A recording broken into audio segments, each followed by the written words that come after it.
Game over, man. Game over. Johnny. You're gonna need a bigger potion.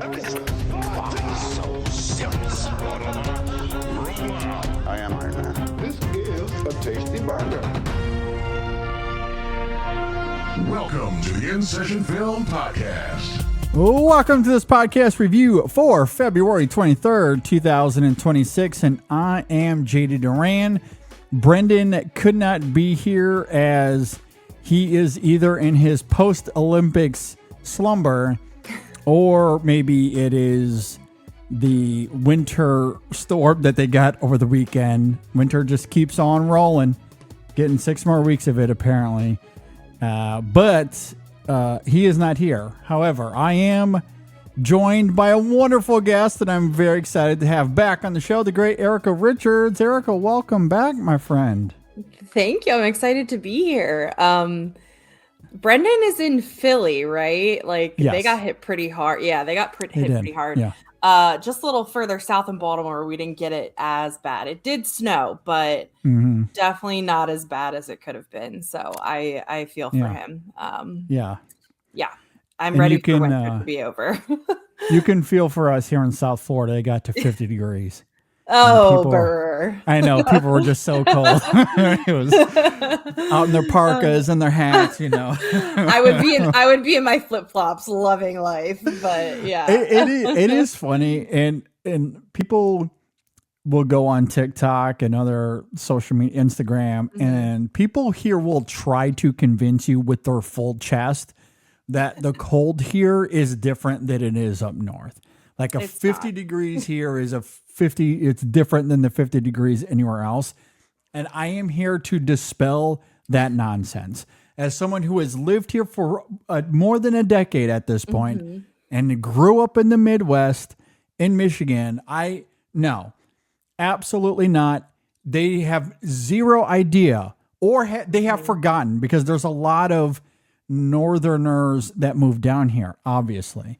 right. And they have forgotten. They have gaslit themselves into believing this lie that right. just because the iguanas freeze and fall out of the trees, that somehow it's a different cold. No, absolutely not. It is not -5 degrees like you guys all got Right. like a few weeks ago, especially. I love those memes where it's like 50 degrees in Michigan and people are like playing frisbee in like shorts, and 50 degrees in Florida and people are in parkas, like you said. no. I love those memes, but there's I feel like people, it's like something about their bones change when they move to the South, and then they just never recover. But No, Michigan it's is a not the whole same. boat. Yeah. Yeah, no. I mean, maybe you get used to the heat all the time. I mean, because like I get very homesick this time of year because it is hot here all the time. All the time it is hot here. And for some, they probably really love that. But I love the changing of the seasons. So when it gets to be 50 degrees like it was this morning, I am eating all of that up as much as I can. Yeah. But it's not what it is back It's not home. the same. It's not the same. I'm sorry. I always say I love living in Maryland because I'm gonna get all the seasons. I don't exactly know when I'm gonna get them, but I will get all of them. So it's nice to have the season change for sure. Absolutely. So we are here to talk about the latest film from Michael Mann. Oh, I'm sorry. Not Michael Mann. Bart Layton. I was tricked. But it says here Bart Layton. I do want to ask you though, have you seen his previous 2 movies? The Imposter and American Animals are his. Yes, I was gonna say American Animals is I love that movie. That's one that is like, I tell people, I'm like, oh, you've never seen this, you have to sit down and watch it. The Imposter, you said? I don't know if I've seen that one. Yeah. It's fascinating. It is by far one of my favorite documentaries of its year. I want to say that was 2012 or something to that effect. It's a fascinating story though. Oh, yeah, I'm definitely going to check this out. I don't think I've seen it, but yeah, I loved American Animals. Like I loved the aspect of like kind of like a retelling of a documentary, like true story kind of Yeah. thing, half documentary, like very, very interesting way that he presented that film. And I just think it's so fascinating and such a fun watch, such a good, Yeah. like entertaining, will grab you, like, and it's one that I can and I do recommend to everyone and anyone. You know, it's not like oh, this is only for you. If it's like, no, this is worth your time. Sit down and watch it. Yeah. Yeah, I agree with that about American Animals. And that's interesting too, like when that film came out. And I discussed this at length when the film came out in 2018, because I was very familiar with that story. I lived in Lexington, Kentucky for almost a decade. Oh, wow. And as you may know, if you've seen the film, a lot of that narrative takes place at Transylvania University in Lexington. So, and I've been to that university, God knows how many times, or driven past it, God knows how many times. And if you, I mean, when you live there, I mean, you knew that story. And so to see Bart Layton tackle that material, I thought was quite fascinating, especially because at the time it's got a younger Barry Keoghan who, you know, wasn't quite the name that he is now. Yeah. And Evan Peters, and it had a really great cast. And I really enjoyed it a lot too, especially given the meta documentary of it, as you're talking about, is really quite fascinating. An underrated movie of that year. Definitely underrated for sure. Yeah. And honestly, I didn't realize Crime 101 was him as well until after I already saw it. So that was interesting too. Yeah. Yeah, I'm the same. I didn't know it until the end credits popped up and I saw the name or the opening credits. Yeah. Was it? I did not know that going in, which was really fascinating. And again, The Imposter from 2012 is just one of those stories that feels like it's something you made up. Like it doesn't feel like a real story until you watch that film. And that is a true documentary, and that's based off a real story. Yeah. Oh, but it's still like scripted. No. It's a real documentary, but okay. Again, like the story itself, the way it's presented, you're like, there's no way this is a real story. Right. but it is. It is gripping. Really, really good stuff. So I will definitely seek that out. Yeah. Yeah, very good stuff. So this is just his third film over the course of a decade and a half almost, which is interesting. But I'm glad to see that he's back here with Crime 101. Without further ado, are you ready to get into this film? Yes, I'm ready. All I right. have a lot of thoughts. Me too. All right. Crime 101 is written and directed by Bart Layton. It stars Chris Hemsworth, Mark Ruffalo, Barry Keoghan, Monica Barbaro, Corey Hawkins, Jennifer Jason Leigh, Nick Nolte, Halle Berry, and others that come and go throughout the film. If you're not familiar with Crime 101, an elusive thief eyeing his final score encounters a disillusioned insurance broker at her own crossroads. As their paths intertwine, a relentless detective trails them, hoping to thwart the multi-million-dollar heist they are planning. All right, let's dig into this one. Erica, what did you think about Crime 101? It was fine. I enjoyed it, but it wasn't what it wasn't what I thought it was going to be. I thought it was going to be more fast-paced, more thriller. I wouldn't call this like an actual thriller. I would call it more of like a suspense film, which is fine. Like, I'm not knocking it. I thought it was a little too long, which we'll get into that because I have a controversial take for myself, at least. It's a controversial Erica take because it's something that I would not normally say, but I feel like in this scenario, there's a whole storyline I could have done without, which is so not me. But it was too long and it took too long to get to where it was going for me. And then I just felt the end was so cheesy that I couldn't fully get behind it. But I really enjoyed those suspenseful moments of the film. I thought the little twist at the end was great. But overall, it's just like dead center middle of the road for me. I think I gave it 3 stars on Letterboxd. It's like it was fine, but it was like I wanted it to be so much better than it was, and I felt like it could have been so much better than it was. All of that to say, it was still like an enjoyable, fine watch, but it's not this like super memorable thing where in 5 years you're gonna be like, tell me about Crime 101. I'm gonna be like, oh yeah, wasn't like Halle Berry in that? You know what I mean? It's gonna be one of those for me. I'm sure we'll get into a lot of spoilers, which is where I'll talk about the things that I just complained about. But Sure. yeah, it was fine. It was fine.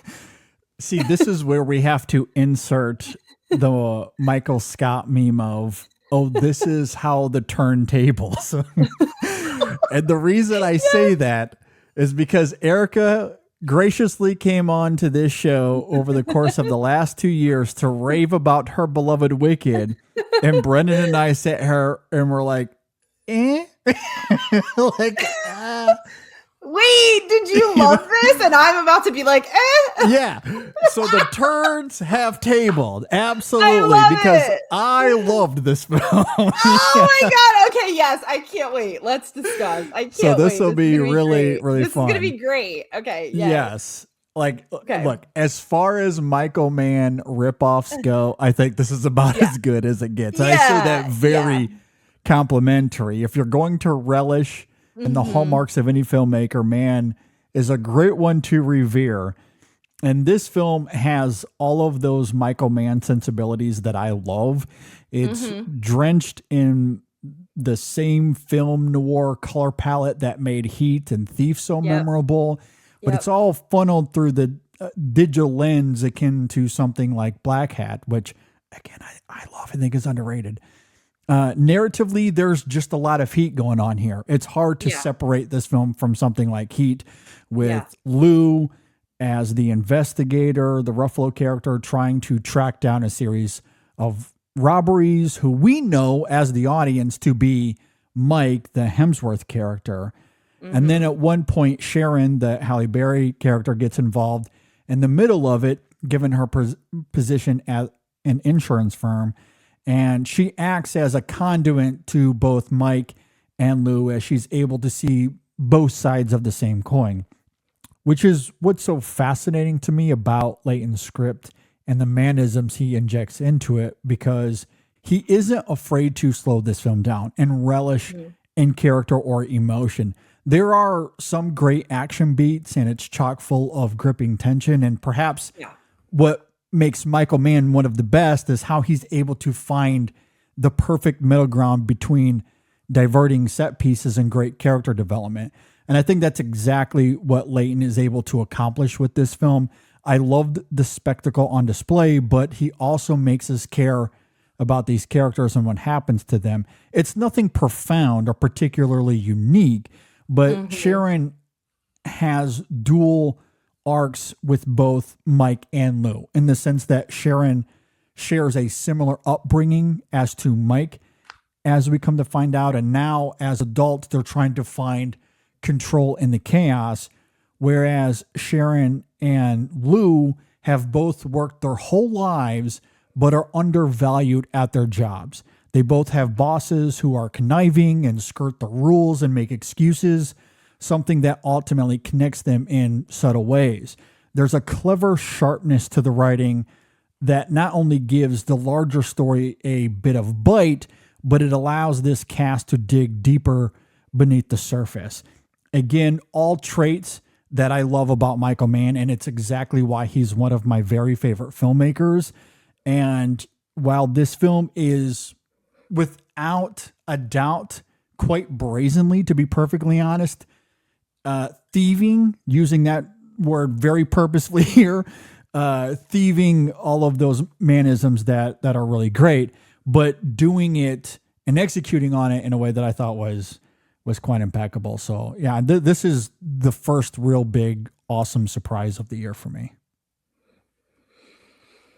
Yeah, I mean, yeah, you teed it up better than now I'm questioning myself, but I do think I have some good points to make. So, sure. Okay. Hemsworth's character, I feel like he could have been more developed. I think I wanted more backstory from him. And I understand that like he needed to be mysterious and, this like kind of elusive character, and I felt like it's not that I didn't like Monica Monica Barbaro.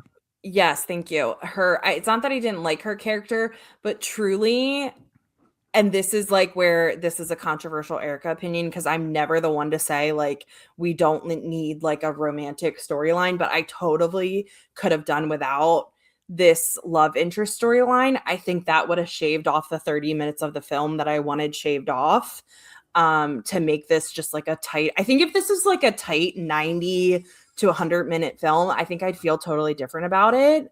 I just think that I understood his motivation, but not fully. Like, I understand that he had this childhood, right, that made him this way, but I would have like appreciated some like flashbacks into his childhood to see like more into like in depth into his character, where I felt like her being this love interest and just being like, you have no pictures of your family.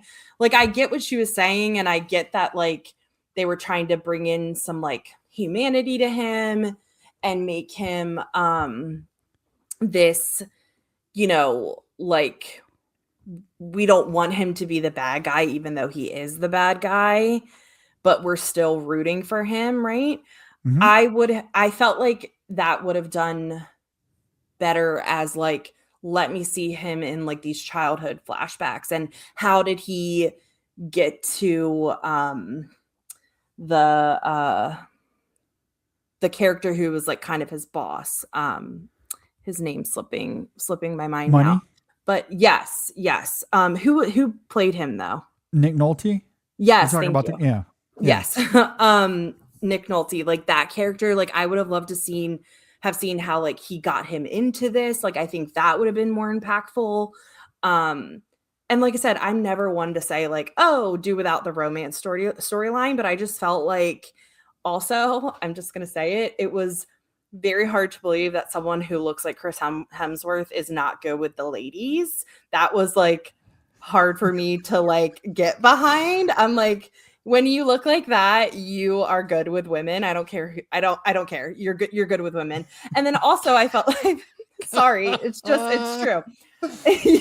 And also like it was a little contradictory how he was able to like turn on the charm with Halle Berry's character later, Sharon, to like kind of seduce her into like spending some time with him, and for him to pitch the whole thing that he pitches to her. So I just felt like it was like, this is hard for me to get behind, that he's not good with women. I'm sorry. It just, when you look like that, you're good with women. I'm sorry. You are. Like, Well, I just can't get behind that. I mean, maybe there's a difference, and I'm speaking completely ignorantly here, obviously, but maybe there's a difference between looks and personality, because if you reverse that, there are plenty of beautiful women that I've seen that I wouldn't touch with a 10-foot pole. Sure. Because of who they are or their personality or whatever keeps me from wanting to engage with that. So I do think there's a reality where that could be at play. I will give you some credit in the sense that there is some ambiguity to that here, which is what I particularly love about it. And I do understand that's where this could be divisive. But what I love about this film and the screenplay in particular is that it just drops us into the middle of this. There's no preamble. There's no exposition. We just figure it out as we go. And not just with the story at large, but also with its details. For example, we're never told about money's operation or how it works. but we get Right. enough to infer that he's been doing this for a long time and is some sort of father figure to these troubled boys who grow up with nothing. And given what we learn about Mike and also the Barry Keoghan character of Orman, that is very much the case. And again, the film doesn't spell any of that out. We just simply piece that together. And I do think that the film does a great job of giving us these little tidbits about the characters that add depth. And then the film gives space to let those details breathe and interact, which is why I would also feel very different about this film if it was a tight 90. I probably would be much lesser on this film if that is the case. And again, I think that's the Michael Mann isms of that screenplay really coming through because, again, the great thing about something like Heat, for example, and again, there's a lot of heat in this, is that yes, it's a crime movie and it has those machinations that can make it really fun and diverting. But man, there is so much to that film given its themes and its character depth and the emotion, the surprising emotion that can come out of a movie like that. You only get in a Michael Mann film. And this film is very much stealing that formula. And I think as a result, there is texture to this film that I very much did connect with. I think there's a lot to this film about how the people in our lives are all tethered together, even if we don't always realize it. This is something we hear through voiceover at one point, which is actually one of Sharon's relaxation apps. But it's very much in the screenplay as well, going back to my opening thoughts and how these characters are very much connected. And as the film unfolds, there are conversations about fate and free will and how we're influenced by the murkiness of those crossroads. Mike growing up with nothing, but now he has enough money to live luxuriously. He can change apartments whenever he needs to, which we do see. But there's also this number he's thinking of before he stops. He's not satisfied even though he's wealthy. Or I think about Sharon, who also grows up with nothing and is rigorously working the corporate ladder to prove something to herself. And for Lou, it's not so much about money, but more so about doing what's right in a world, even the police world, that is falling apart at the seams.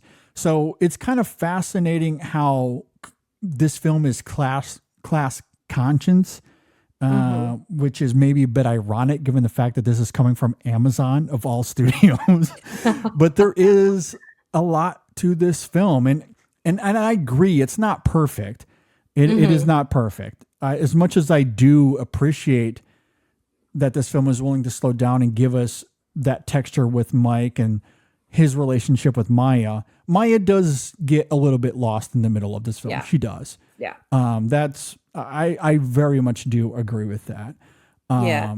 I think when she's there, it's very well done, but at the same time, it's so forgettable throughout the rest of the film that when she's not there, you forget all about her, which I think is an accurate thing for him in his life. Like, he's never really been in a relationship as far as we can tell, or as far as we know. Yeah. And unless she's around, like, it's really not a thing for him. Yeah. And that's the thing with Maya, is that it's less about Maya and who Maya is as much as what she represents to Mike as far as this new life that he could live. And it's, again, going back to the film's thesis on fate and these crossroads that we find ourselves in. And I do think there's a lot of that here when we think about Mike and where he comes from. Now he has this money. What's he actually doing this for? And Maya represents this new path, this new divergence that was never there before. And when you think about where he comes from and that idea of fate and free will, like where does Mike fall on that line? Does he choose Maya? Like, is that a choice that he's allowed to make given his life and given his upbringing? Or is fate and being this thief, is that where his life is going? Like, the film presents these options, and it's really more about that than it is about a romance, to your point. So I think it works better as a thematic and emotional crux for Mike than it does as a conventional romance. I very much do agree with that. If that's what we're looking for, if that's what we're talking about, it doesn't work as well in that regard, even though I do like the chemistry between them. Yeah. And it's fun, it's flirty. Yeah. And There's I even think, some tension in those moments with them, right? Like, I mean, they're two hot people again. Like, it's not hard to portray, but even like the like the tension building between them too. It's kind of like, will they, won't they? What's going to happen again? Which, like, I love that in any scenario, but I just felt like here it was like I felt like I would have rather seen more into his past or more into that money character and how he got involved. But I also really appreciate your point of saying, like, you like that they just kind of drop us into it and don't try to hold our hand and explain everything. I think that's a really good point. And I just want to point out another time that they do that is with Barry Keoghan's character, where I thought, like, oh, they're like a team, right? Like the three of them are a team, and then finding out that, like, Mike's character didn't really even know who this guy was, and, like, I was like, oh, that's interesting. And then I appreciated that they didn't, like, explain it. It was just like, you realize, like, they're not a team. He doesn't work with this guy. He's not okay with him taking his jobs. Like, I really appreciated that part of it. I thought, like, ooh, I like that. Yeah, that to me is compelling world building, because the film lays that out organically. It's not telling us through exposition. It's just these characters living in this space. And it is fascinating. And again, the little tidbits we do learn about them, again, it all circles back to that idea of money clearly finds these young boys that are troubled or grow up with nothing, and then he grooms them. And it's the same thing we learn about Orman and what money infers about his father working for money all those years ago. And that's seemingly how he got into this space. And I just love that those are the details that this film allows with these characters. And it's something that constantly happens throughout this film. I also think about that opening sequence, and forgive me, I'm not even sure the character's name, to be perfectly honest. Yeah. But one of the very small supporting characters early on in the film. Yeah. That Mike eventually steals from. Like, he is the courier, supposedly the courier for these diamonds. And he's bringing his cousin along with him. And the one thing I love about that moment is that the cousin brought a gun, but it's his father's gun. And the moment that the jeweler says something, disrespectful about the gun, all of a sudden that character, who was already kind of volatile to begin with, is now extra volatile because the guy disrespected his father because he disrespected his father's gun. Like, it's a small detail in this film that adds texture that you just don't get in a lot of other movies like this. Yeah. It could easily be a throwaway thing, but it makes sense as to why that character acts the way that he does, which is vital, because that opening action there between Mike and that cousin character, it sets off a series of motions that gives Mike this new trajectory. Like, the reason he chases Mike is because of the interaction between those two characters in that opening scene. And Mike, the opening scene is great. Yeah. It's great. He is clearly shaken by what unfolds there. And again, I think that's what I also love about Hemsworth's character here, and maybe why I'm able to buy some of those things a little bit, even though he's arguably the most handsome man on the planet, TM. And and maybe it's hard to buy, some of his personality with Maya from that perspective. But Mike is clearly an internalized man. He does not live his life on the outside. And all there's so much emoting going on here with Hemsworth, but it's all introspective.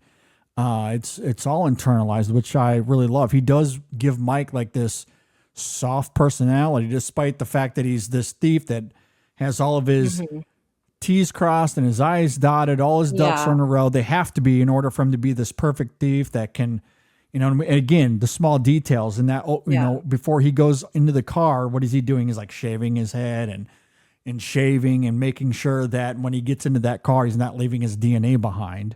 That's like the film. And again, the film just shows us these things. It's not telling us, there's no exposition. We just see it unfold naturally. But Mike is this shy, internalized figure and is shaken even further and again, I just love how the film takes a second to demonstrate that. And Hemsworth is just really great, I think, at tapping into that timidness.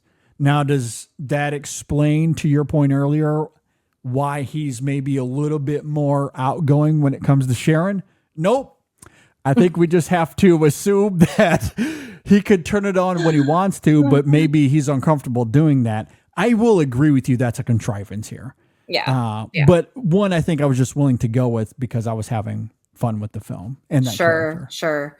Or to play devil's advocate, you could argue that he gained the confidence from his relationship with Maya to be able to do that. But I still felt like it was like, okay, it's a little convenient. It was that kind of thing.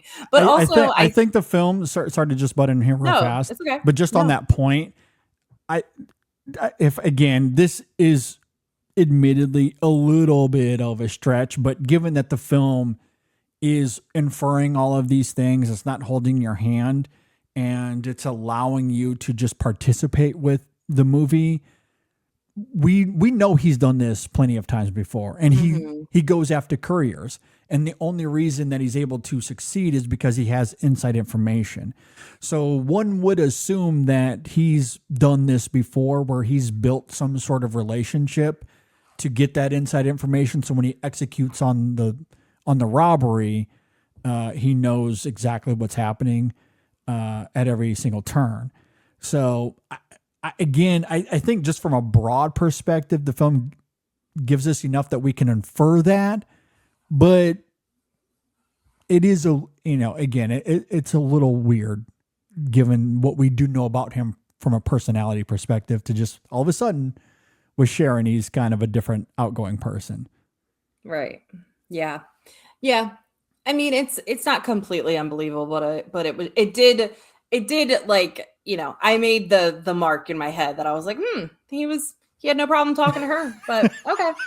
Whatever. But no, I think a really good point too that you make about just like about his character and like the meticulousness in the beginning. I think it's also really important, and they say it multiple times, right? Ruffalo's character, where it's like he has never been violent at any of these crimes, right? Like these crime scenes have never left with anyone being injured, or it's like he's the polite thief, right? Like, and he's the good guy, and which I love playing with that like morality thing. I love that in all films. So I appreciated that, but that will also lead me to, I know we'll get there to the choices that were made at the end. I want to know what you thought about those, but you want to get specific, talk a little spoilers? Sure. Yeah, let's do it. Okay. Yeah. All right. Yeah. Fair warning for the rest of this conversation. We'll get into a little bit of spoilers here and talk about the ending of this film. So I really enjoyed it. And again, I think a lot of it just comes back to what I was saying earlier in terms of the film's ideas and themes on connective tissue and how these characters are all intertwined.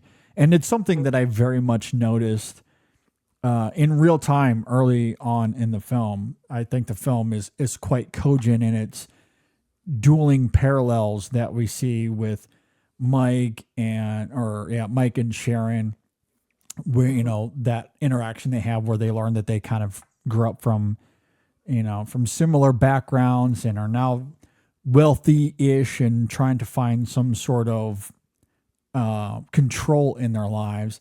And then on the flip side with Lou and Sharon, and the fact that they're working for, you know, the worst bosses on the planet, and how that kind of unfolds. The film certainly makes that quite clear. So when we get to the ending of the film and how that ultimately crystallizes in that hotel room, I wasn't too surprised by that. But, and I think it was the right play. If it would have played out differently, I don't know how it would have worked for me on a thematic level.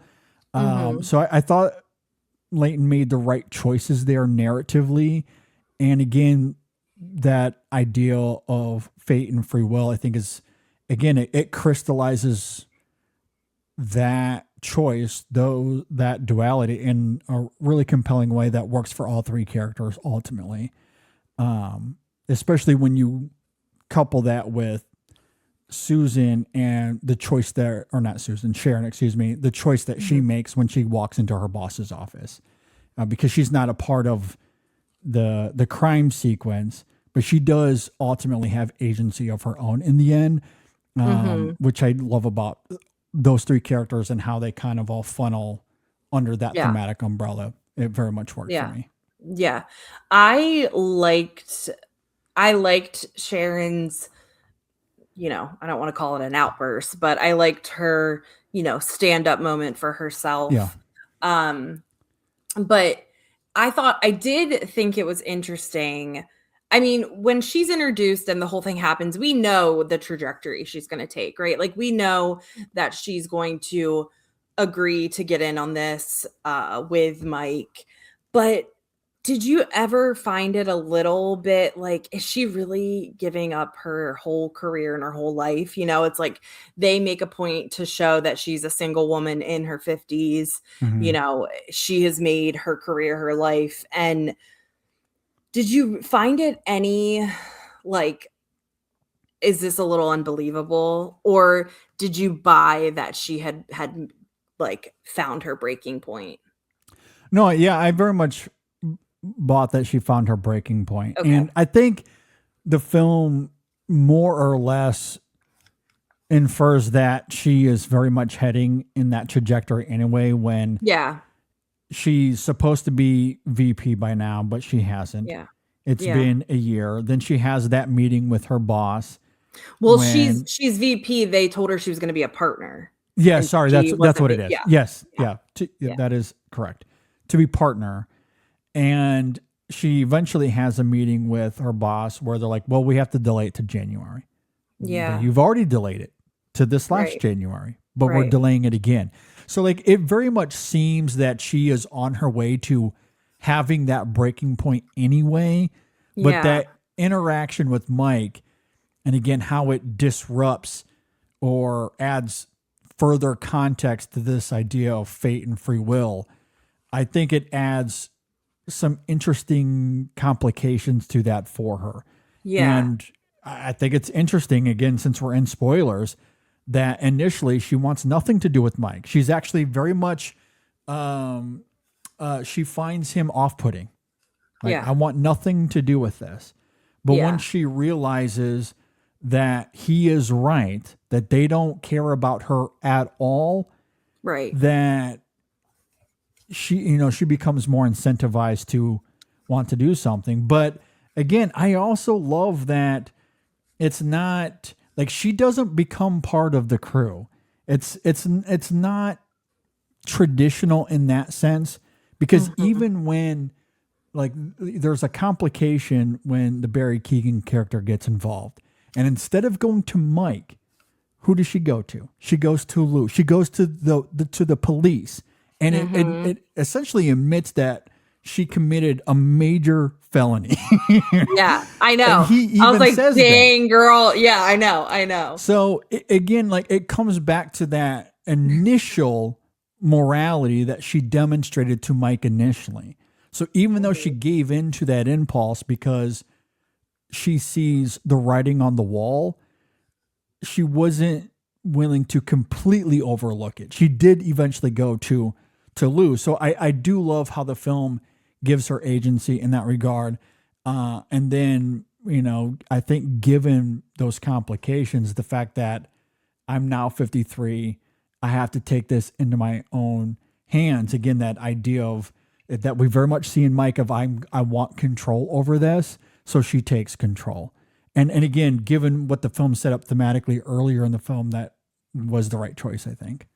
What I loved about her moment was that she went in and spoke directly to the young woman. She didn't Yeah. make it about him. She Yes. looked at her and was like, I'm gonna save you from this. And that's what came undone.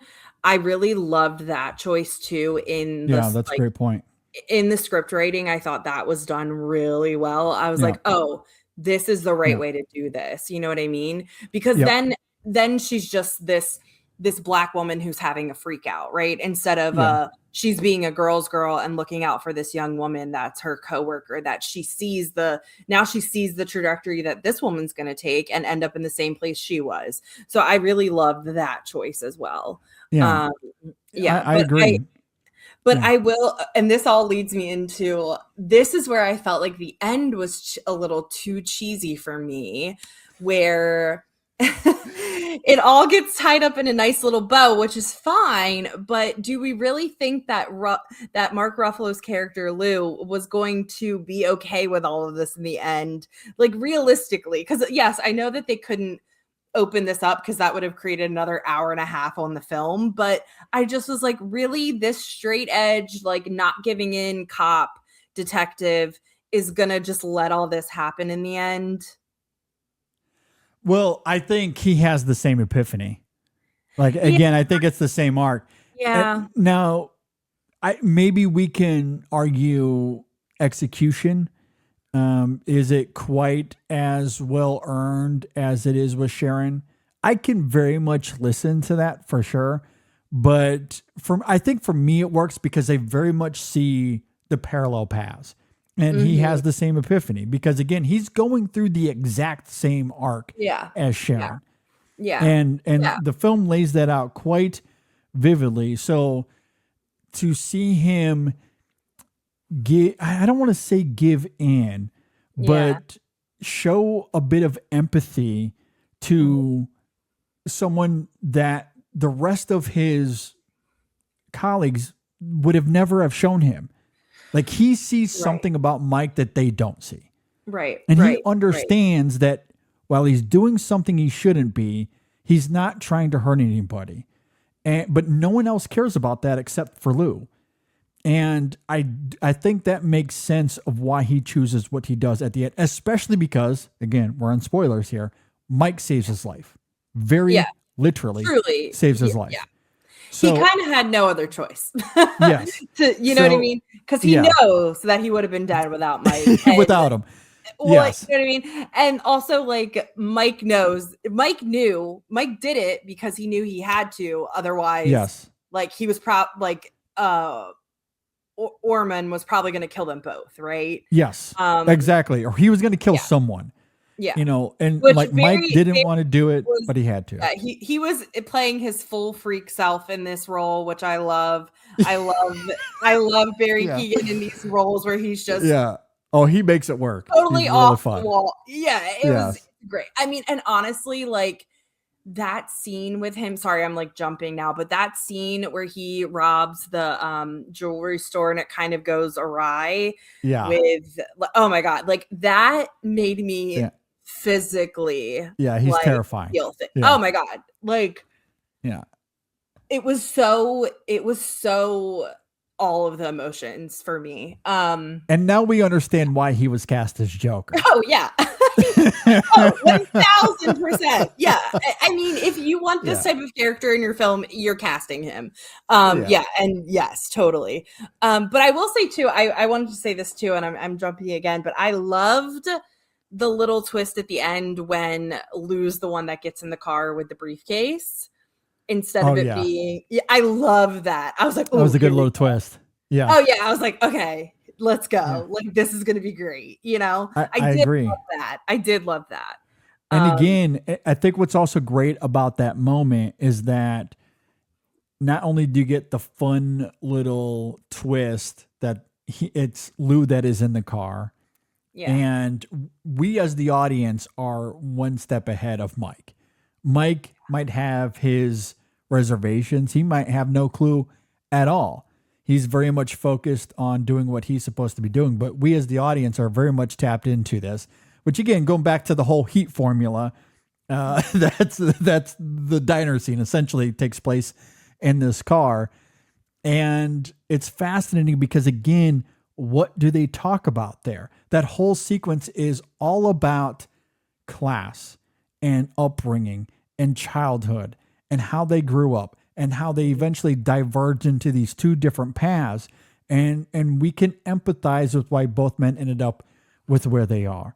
Yeah. And again, I just find it fascinating that this film is willing to let that breathe, to slow down and let character and emotion in a moment like that be front and center. Right. And all the while he's actually driving him through that, you know, where you're seeing the people living in tents on The homelessness of LA. Yeah. Again. To get to this really fancy hotel with these billions of dollars of jewelry, right? Yes. Like, so great juxtaposition. You know, and it's like it reminded me a little bit of that scene in Widows, which I love. Where, you know, they're driving and you're having that whole that scene. So I did love that. Like I said, I really liked I liked that part of the end. And just like, again, the building tension with Orman's character and his arrival and the whole, you know, him playing the bellboy and the whole that parallel editing, which I love, getting us to that moment. I thought that was all done really, really well. It was just the after part for like, I kind of wish it would have just ended right there instead of the stuff that happened after that, where I just felt like it was a little too cheesy. And then if you're going to give me the cheese, have Maya and Mike have this like reuniting moment. They didn't even give us that at the end. So I was a little disappointed in that. I'm like, well, let's see them like reunite. Like, it was just this, like, he wasn't even seen after that. So I don't know. It just, no. And again, I think it's trying to be perhaps a bit poignant with its ending without being, because this is a film built on subtlety and not trying to overplay its hand. The ending is maybe where it does that the most, given the gift that Mike gives to Lou and how that plays out. But again, I think that's set up wonderfully earlier in the film, given the car that he drives and Lou's partner is like, why do you drive that rust bucket? You know, like there's a little line about that.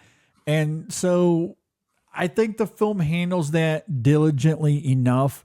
And I do kind of love that we don't get the embrace that maybe you normally would get, like it, because it fits the rhythms of this film. It satisfies a little bit more than Michael Mann. I think that's what I was most surprised with, because if this film is operating as a Michael Mann movie, I was expecting a much bleaker conclusion, and it doesn't really end in a terribly bleak way. There's perhaps some ambiguity as to what happens next with these characters. Right. There's still a lot of questions for sure. It's not Cinderella, everything's going to be fine. Right. But it does end in a less bleak way than typically Michael Mann would give us. So I was maybe a little surprised by that. But I think given the film's rhythms and how it was interacting these characters, it made sense to me that it would conclude that way. Yeah. Do we think Halle, Sharon, and Lou end up together? You know, there's some tension there too. There was, and again, I love that it doesn't give us that directly, but again, you can also infer that maybe they give it a go. Right. I think that's it's like, well, possible, you didn't turn me in for my felony crime, and you know, exactly. you know. Yeah. So who's to say? Yeah. I mean, Right. they, Yeah, yeah. just some convenient endings, but you know, if you can overlook that, that was where I just kind of was like, oh my God, really? You know, but I also get it, like you said, like, you know, the least he can do is give him a car, you know, the least he can do is give him a car. The least, you know, they all can do is like have this agreement amongst each other. But I mean, yeah, it was Yeah, fine. I mean, yeah, that's perfectly fair. I mean, I did really enjoy it a lot, and I think it's because of that connective tissue, and again, how, you know, like, I just feel like it's willing and able to go to deeper places than most crime thrillers like this tend to Yeah. give us. And again, admittedly, it is Michael Mann through and through. Like, if I had any criticism, and I don't know how much of a criticism I really would loft at it, it's just that Bart Layton doesn't have a singular unique vision of his own here.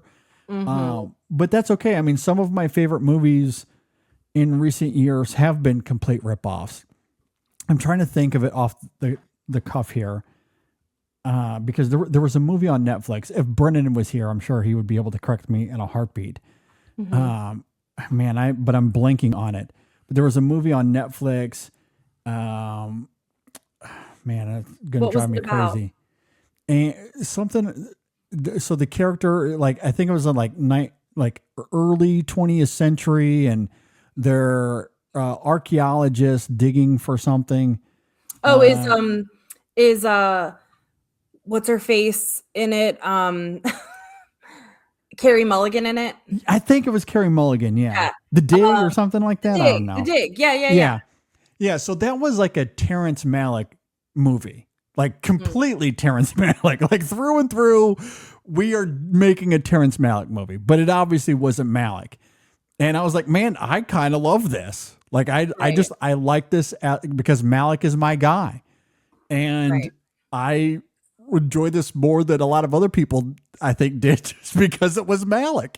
So I was like, I'm okay to live in this world. If you're going to rip off some of the best filmmakers and you can pull it off and execute on it, that's perfectly okay.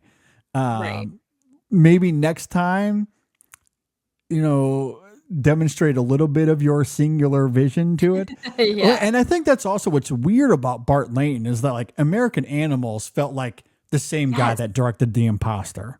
Right. Like, so that was also two, so unique. So unique. Yeah. Where this didn't feel unique. It felt like something I've seen before. Like, yeah, you know, because we've seen Michael Mann do this. Right. Yeah. Yeah. And again, I think it's a weird divergence for him, but again, I think he nailed it. Like, if you swapped the names, I would believe you that this was directed by Michael Mann. And that's honestly, it's I guess on one hand it's a little bit of a criticism, but on the other hand, I think it's the best compliment I could give Layton. Yeah. Because clearly that was his goal here.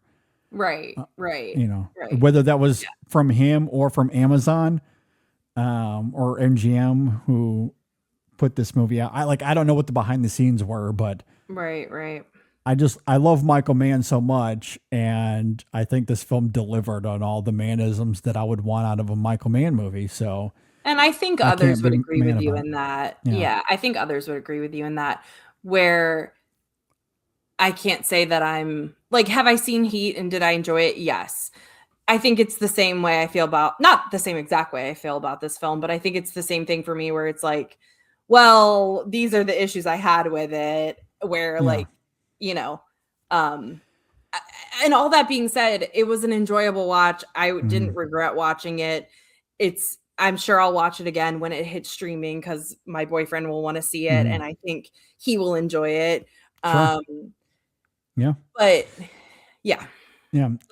The issues Yeah. I had with it are the issues I had with it. So yeah, and that's totally fair. And maybe the other issue that I have with the film, but again, makes me maybe a little nostalgic, is that we have actors like Nick Nolte and Jennifer Jason Leigh here who are underutilized given their talents.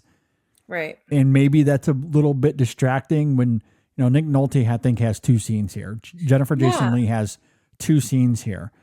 Right. Like, given the writing of those characters, like, I don't have a problem with those characters only showing up in those places, but it's Nick Nolte and Jennifer Jason Leigh, and those are not, like, those are not no-name actors. We know who they are, and they're great. They're legendary actors. Why are we casting them for these, like, really small roles? Right. But again, there's something really old school about that. That just doesn't happen a lot today. So right. And I think it's just that thing where you're just like waiting for them to come back again, which is I think maybe why I was feeling about Money, where I was like, there's got to be more with him. Like, we've got to be seeing more with him. There's gonna come some like, explanation of why he is who he is and why these guys are working for him. And then, like you said, when they don't, like, that's a choice too. So it was interesting though. I was expecting at least him to show back up for sure. Yeah. And I think that's why it'll play maybe a little better on rewatches with those 2 characters. Because again, it's kind of that old school thing where, these movies would have more extensive casts and they would only show up in a few scenes, but have a pivotal impact. I feel like we just don't see a whole lot of that these days, typically. Mm-hmm. But I don't know. I love them as actors, so it was really fun to see them show up here. And again, they were great in their respective roles. They very much were, for sure. Yeah, I completely agree. And again, I love that the screenplay doesn't have to hold our hands through any of that.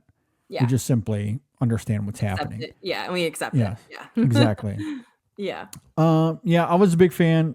Do you have any other final thoughts before we get out of here? No, I think it's worth a watch. I think I wanted a little more from it, but also a little less in the runtime.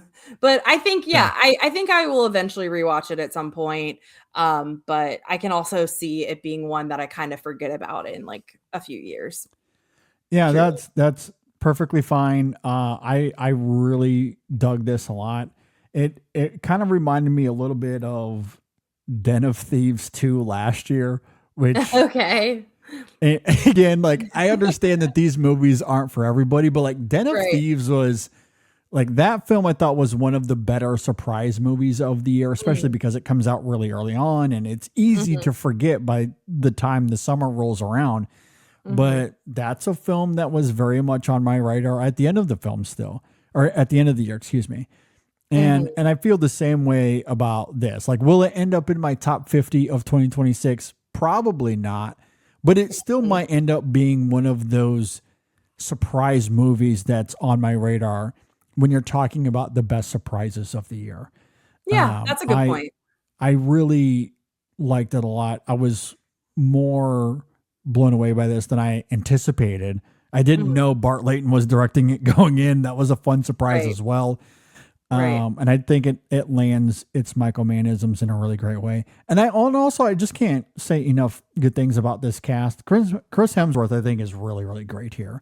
Yeah. And I especially love it because it's so anti-Thor. It's anti a lot of his other action, thrillers that he's done before. Because Mike is not intimidating. He might be gorgeous to look at, but he's not, the intimidating action hero that we've seen in other Hemsworth movies.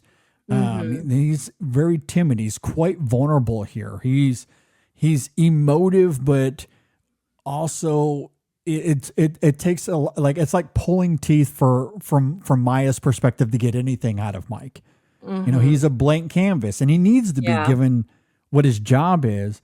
And that makes for an interesting contrast throughout the movie.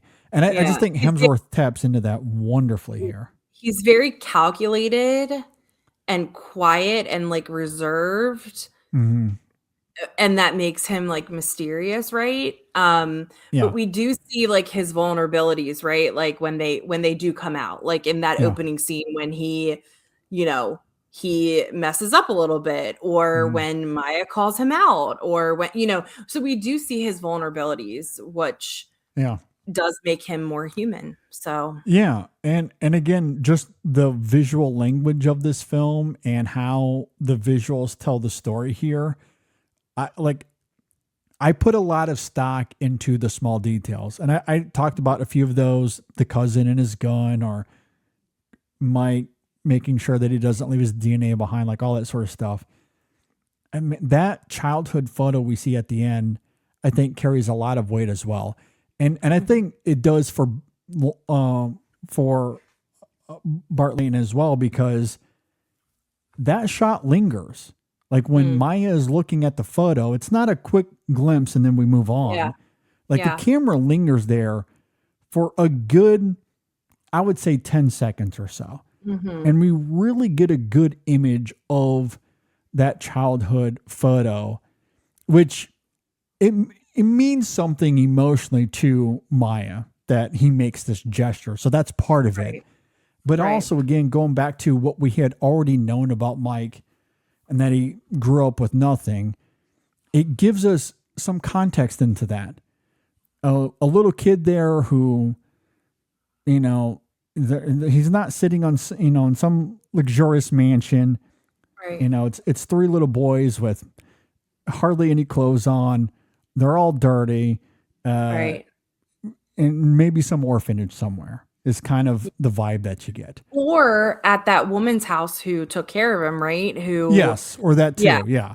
Yeah, because I was thinking about that too, and I was thinking, oh, this is interesting too, for them to choose a photo with a couple other kids where you're kind of like, which one is he? And then you're like, oh yeah, he grew up in like a foster situation. Yeah. This is probably the only photo he has of himself at that age. As a kid. You know what I mean?